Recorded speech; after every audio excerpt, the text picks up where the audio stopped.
Tapi Nabi Muhammad SAW ngajak mikir ayahnya. Ya, kalau kamu ngasih cuma satu anak, maka anak-anakmu yang lain itu tidak bakal berbakti sama kayak anak yang kamu kasih. Kalau begitu, kamu itu harus ngasih semuanya. Diajari oleh Nabi Muhammad SAW. Ya, insyaallah.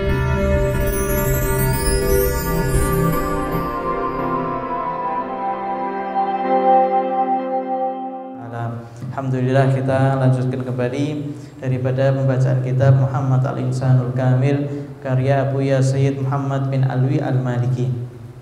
Ila an qala tad'imul qaul bid dalil. Sampai salah satu metode Nabi Muhammad SAW di dalam mengajar. Nabi itu salah satunya ketika beliau mengajar, beliau selalu menyertai jawaban dengan dalil. Ya, bukan cuma jawaban dok. Ya, kalau Nabi mau ngomong misalkan hukumnya A, Nabi bisa saja halal, bisa saja haram.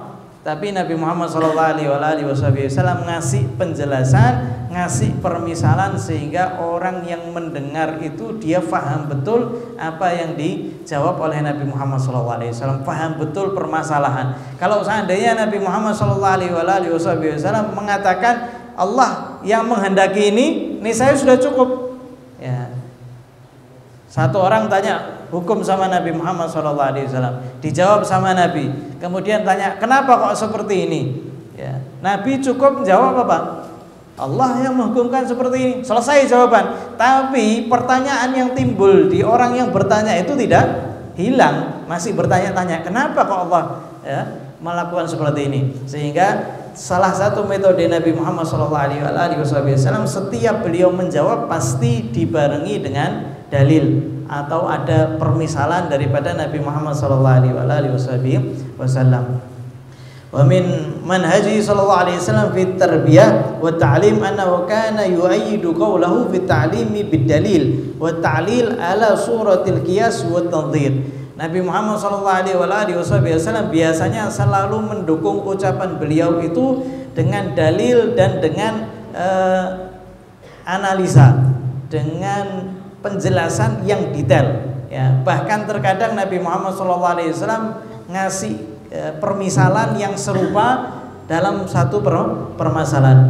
Fa yazadu qawlu wuduhan wa yasiru hujjatu ba'da hujjatin liyaqifa sa'il al-haqiqatil wadhihah liyatma'inna laha qalbu wa tanshiru biha nafsu wa takirru biha ainu wa yu'adzim tamassuku bil haqq. Ya. Kenapa Nabi Muhammad SAW ngasih permisalan yang serupa? Supaya jawabannya semakin jelas, supaya dalilnya semakin kuat, supaya orang yang mendengar itu atau orang yang bertanya itu dia tahu jawabannya yang benar-benar, sehingga hatinya senang, hatinya kuat, sehingga dia betul-betul memegang teguh sesuatu yang hak. Ya. Jadi kalau seandainya seorang itu cuma datang aja, misalkan datang maulid, ya, datang duduk, sama orang yang belajar. Kenapa diadakan maulid? Kenapa kita baca sholawat kepada Nabi? Kenapa kita taklim? Ya. Mana yang paling kuat? Dia memegang teguh yang belajar. Kalau seandainya tidak belajar, maka orang mengatakan maulid bid'ah, mulai ragu dia. Kenapa kok bid'ah? Ini dalilnya seperti ini. Di zaman Nabi tidak ada yang lakukan terus. Mulai ragu dia. Akhirnya apa? Akhirnya tidak maulid Nabi. Akhirnya tidak ikut hadir taklim. Disebabkan karena apa? Karena dia pahamnya itu bid'ah. Berbeda dengan orang yang memang betul-betul tahu. Ini kita ngerjakan ada dalilnya. Kita ngerjakan karena sholawat kepada Nabi. Kita ngerjakan karena cinta kepada Nabi Muhammad SAW. Semakin orang itu tahu dalilnya, maka dia semakin kuat untuk memegang teguh ajaran yang benar. Begitu juga Nabi Muhammad SAW selalu ngasih permisalan, ya, sehingga dalilnya itu semakin kuat di jiwa yang bertanya. Wa hadhihi syawahid natiqah. Ya, adalah ala dzalika bi asdaq bayan wa a'zami burhan. Dan ini sudah terjadi di sikap Nabi Muhammad sallallahu alaihi wasallam. Kemudian Sayyid Muhammad bin Alwi Al-Maliki ngasih contoh.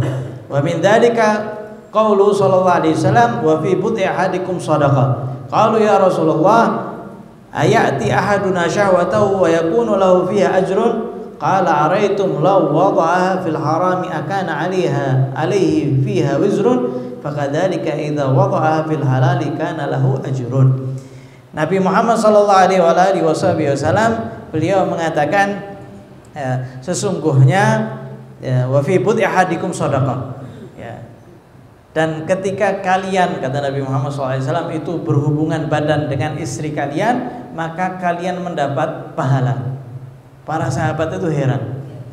Ya Rasulullah, apakah seseorang itu menunaikan syahwatnya kemudian dia dapat pahala?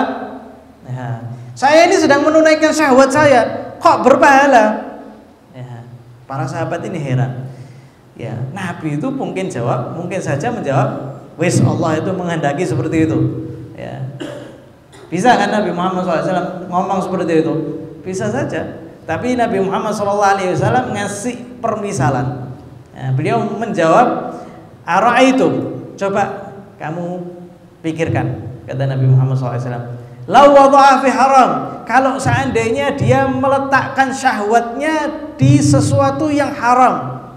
Ya. Dia menunaikan syahwat tapi diletakkan di perkara yang haram, akan alaihi fiha wizrun, apakah orang yang menunaikan syahwatnya itu dapat dosa? Ya. Dia syahwat kemudian menunaikan ke perkara yang haram, bukan sama istrinya, sama perempuan lain, selingkuh misalkan, atau jajan di luar. Ya. Dia dapat dosa atau tidak? Ya dapat dosa ya Rasulullah. Ya, ini dikasih permisalan oleh Nabi Muhammad SAW. Baru kemudian Nabi Muhammad SAW ngasih tahu, fakadzalika idza wada'aha fil halal kana lahu ajrun. Begitu pula syahwat itu kalau seandainya diletakkan di perkara yang halal, maka dia juga mendapatkan pahala. Ini permisalan daripada Nabi Muhammad SAW. Dari sini ini menunjukkan dalil bahwasanya setiap perkara yang mubah itu bisa dirubah menjadi sebuah ketaatan kalau seandainya diniatkan taat kepada Allah. Perkara yang mubah, ya, hubungan suami istri apa hukumnya? Ya mubah saja, boleh saja. Ya, terkadang jadi wajib ya, kalau seandainya dia tidak menunaikan, dia malah jajan di luar, nah itu jadi wajib hukumnya. Ya, tapi hasilnya ya mubah, makan, ya, makan hasilnya mubah. Tapi kalau seandainya diniati dengan niat yang solehah, maka makannya kita itu dihitung ibadah. Tidur, ya, tidur ibadah apa? Kebiasaan. Nek tidur dihitung ibadah, enak. Tapi kalau seandainya seorang itu tidur niatnya untuk bangun malam, maka tidurnya itu dihitung ibadah. Tidurnya dia menggunakan sunnah Nabi Muhammad SAW, kemudian dia niat untuk bangun sholat subuh, untuk dia niat ya bangun sebelum subuh, meskipun nanti tidak bangun misalnya, dia juga mendapatkan pahala. Tidurnya itu mendapatkan pahala karena niatnya dia tidur itu adalah supaya dia bisa bangun malam, maka dihitung ibadah oleh Allah Subhanahu wa ta'ala. Begitu juga apa? Begitu juga perkara ini, ketika kita itu mendatangi istri kita, kemudian kita niatnya apa? Ya, niatnya untuk menjaga nafsu kita, untuk menjaga syahwat kita, sehingga kita tidak toleh-toleh, ya, tidak ngelirik sana sini, sehingga kita bisa menundukkan ya, pandangan kita. Ya, maka itu dihitung ibadah oleh Allah Subhanahu wa ta'ala. Niatnya itu untuk menyenangkan istri, niatnya untuk muasyarah bil ma'ruf, nyikapi istri dengan yang baik. Nah, perempuan juga punya syahwat. Ya, sebagian lelaki tidak mikiri syahwatnya tok. Ya, makanya Nabi Muhammad SAW itu nyuruh kita muda'abah, main-main terlebih dahulu sama istri. Ya, muqaddimah dulu, jangan menjadi lelaki wis mikiri syahwatnya dia selesai, waalaikumsalam tidur. Ya, tapi Kalau seandainya seorang itu berhubungan suami istri, niatnya untuk menyenangkan istri, niatnya untuk meringankan syahwatnya istri, maka itu juga mendapatkan pahala di sisi Allah Subhanahu wa taala. Itu juga termasuk daripada muasyarah bil ma'ruf, menyikapi istri dengan yang baik, ya, itu salah satunya. Atau dia berhubungan suami istri, niatnya untuk mendapat anak yang saleh. Ya, jangan lupa ini. Kalau hubungan suami istri jangan cuma menunaikan syahwat aja, niat untuk mendapatkan keturunan yang baik. Dan keturunan yang baik itu tidak bisa didapat kecuali dengan doa, kecuali dengan niat. Ya, jangan datang istri wis langsung, ya. Kemudian tidak ada niat, ya. Kemudian tidak ada baca doa. Ya, akhirnya apa? Akhirnya syaitan ikut serta di dalam hubungan suami istri, sehingga anak jadi anak yang sudah terpengaruh dengan iblis, terpengaruh dengan syaitan dari sejak berupa janin. Ya, karena Nabi Muhammad SAW mengatakan apa? Syaitan kalau seandainya seorang itu tidak berhubungan, tidak berdoa ketika berhubungan badan, maka syaitan ikut serta sehingga maninya syaitan lebih dulu keluar daripada maninya si suami, sehingga janin itu sudah terpengaruh dengan syaitan, waliyadzubillah. Maka harus dengan doa, ya, supaya apa? Supaya anak itu keluar anak yang salehah. Ini juga salah satu yang mubah yang bisa mendapatkan pahala, ya. Atau juga supaya, ya, istrinya itu tidak pelerok kemana-mana, tidak ganjen lah, tidak gatel kemana-mana. Maka kemudian dia itu menghabiskan syahwat istrinya, dikasih semuanya supaya istrinya itu sudah tidak kemana-mana. Itu juga termasuk niat yang baik, ya. Supaya juga pikiran tidak kemana-mana, ya. Itu salah satu apa? Salah satu niat-niat yang baik, ya. Kalau seandainya tujuannya baik, maka dia pun juga mendapatkan pahala, ya. Sehingga sebaiknya kalau seandainya kita itu melakukan perkara yang mubah, maka diniatkan niat yang baik. Sampai-sampai, ya, dulu di Hadramut itu anak kecil itu selalu diajari untuk niat yang baik, ya. Niat aja, meskipun tidak ada melakukan. Misalkan disuruh apa? Disuruh beli gula di toko, ya, itu kejadian, nak kamu belikan gula di toko sana. Ya, niat, kalau ada yang minta tolong bantu, kalau ada sesuatu yang mengganggu jalan singkirkan, kalau ada orang tua yang mau nyebrang bantu, kalau seandainya ada yang minta tolong, kalau seandainya ada, kata anaknya, bah, saya ini cuma mau ke warung ini loh, warung deket, cuma beli gula. Kok niatnya begitu banyak? Ya nak, kamu itu harus niat. Nanti kalau seandainya tidak dapat seperti yang kamu niatkan, Allah Subhanahu wa taala memberikanmu pahala sesuai apa yang kamu niatkan. Meskipun tidak ada gangguan di jalan, meskipun tidak ada orang yang minta tolong, tapi dia itu sudah niat. Begitu juga ketika taklim, ya, kita diingatkan untuk apa? Niat taklim. Nawaitu ta'luma wa ta'lim wa tadzakkura wa tadhkir wa nafa' wal intifa. Niat untuk taklim kemudian mengajarkan, taklim niat kemudian mengamalkan, untuk mengambil manfaat juga memberi manfaat. Itu diajarkan oleh Imam Abdullah bin Abdul Haddad, supaya niat kita itu benar. Karena nanti menuntut ilmu ada dua, orang yang menuntut ilmu karena Allah Subhanahu wa taala, dan orang menuntut ilmu karena dunia, ya, karena untuk debat, karena untuk dikatakan fulan alim, karena lah ini salah ini, ya, pondasinya sudah salah, ya. Sedangkan seorang itu pasti, ya, di dunia ini pasti ada kepingin. Kalau seandainya tidak diingatkan terus, nah ini melenceng, wah melenceng. Nanti diingatkan lagi, balik lagi, diingatkan lagi, nih melenceng lagi, sampai seorang itu jejak, dia menuntut ilmu karena Allah Subhanahu wa taala dan mengamalkan karena Allah Subhanahu wa taala. Fasahabah kiram ta'ajjabu min hadzal amr wa huwa anna al-insan ya'ti ahlahu wa yaqdi syahwatahu wa yatamatta' thumma yuthabu ala dhalik wa kana yakfi an yaqula lahum sallallahu alaihi wasallam inna Allah qad qadha bidzalika wa hakama wa hadha akbar dalil wa a'dhamu hujjah lianna qawla Allah ta'ala wa qawla Rasul huwa hujjah wa dalil walakinnahu sallallahu alaihi wasallam lam yakun liyaktafi bidzalika bal dzakara lahum nadhiru hadhil mas'alah mimma huwa ma'lum ladaihim wa musallam indahum. Maka Sayyid Muhammad bin Ali al-Maliki mengatakan para sahabat itu heran ya bagaimana seseorang itu mendatangi istrinya, kemudian enak-enakan dengan istrinya lalu mendapatkan pahala ya. Nabi semestinya dia mengatakan, cukup mengatakan sesungguhnya Allah Subhanahu wa taala sudah menentukan itu. Dan Allah Subhanahu wa taala sudah menetapkan bahwasanya seorang itu ketika dia berhubungan sama istrinya maka dia mendapatkan pahala ya.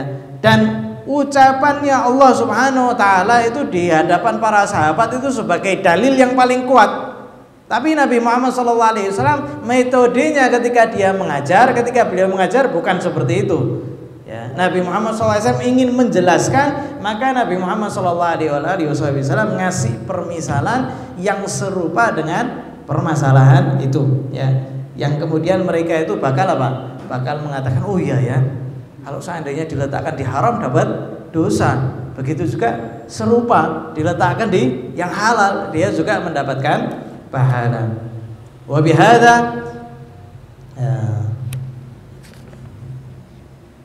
bihadza yatruku lahum al-fursah liyufakkiru wa yanzuru wa yaqisu al-asya' binadha'ir wa yantakilu minal ghaib ila hadir.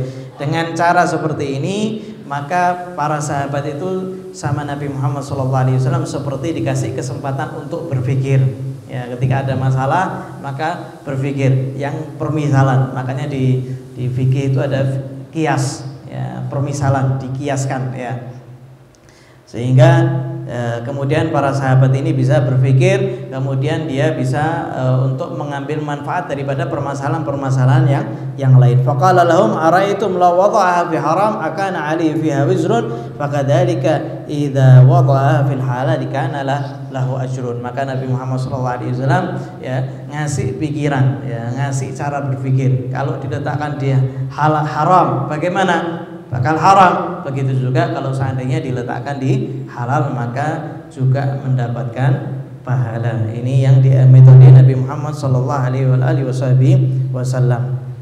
ya. Kemudian wa min dzalika, salah satu contohnya majaa fil hadits an-Nu'man bin Bashir qala intalaqa bi abi yahmiluni ila Rasulillah sallallahu alaihi wasallam faqala ya Rasulullah ishhad anni qad nahaltul Nu'man kadza wa kadza min mali. Faqala akullu banika qad nahalta mithla ma nahalta Nu'man? Qala la. Qala fashhad ala hadha ghairi. Thumma qala ayasurruka an yakunu ilayka fil birri sawa? Qala bala. Qala fala idzan. Rawahu Muslim fi kitabil hibad min sahihi ya.